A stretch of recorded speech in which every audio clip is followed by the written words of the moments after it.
Hi everyone! So kaning video, muli na mi og Davao City!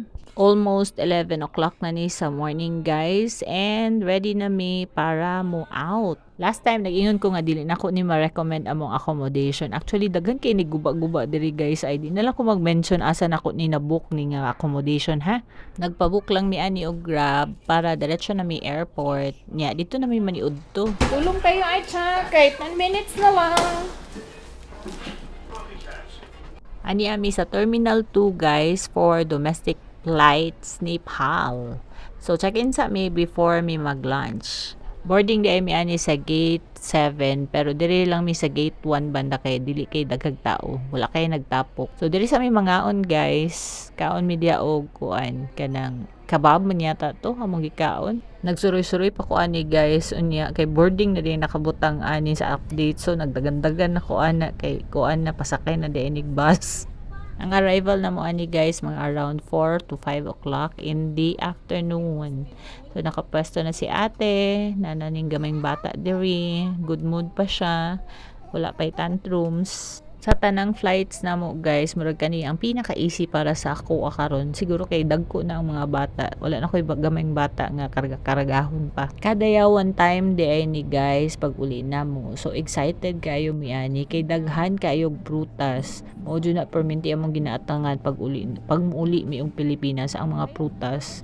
Og na jud mi diri sa Davao Airport. Unya, gisugat mi og native dance.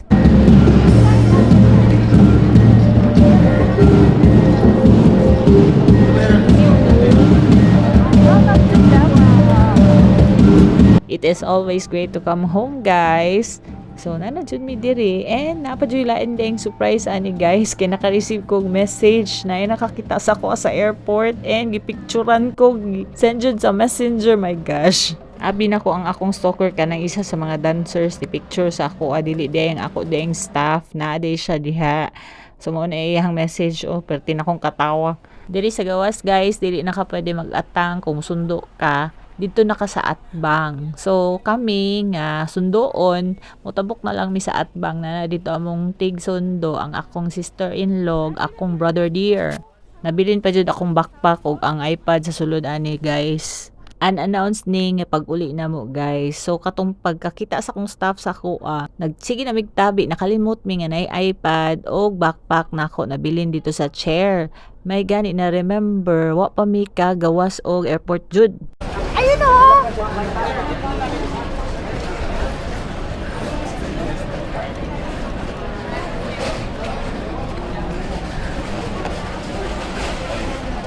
Yes.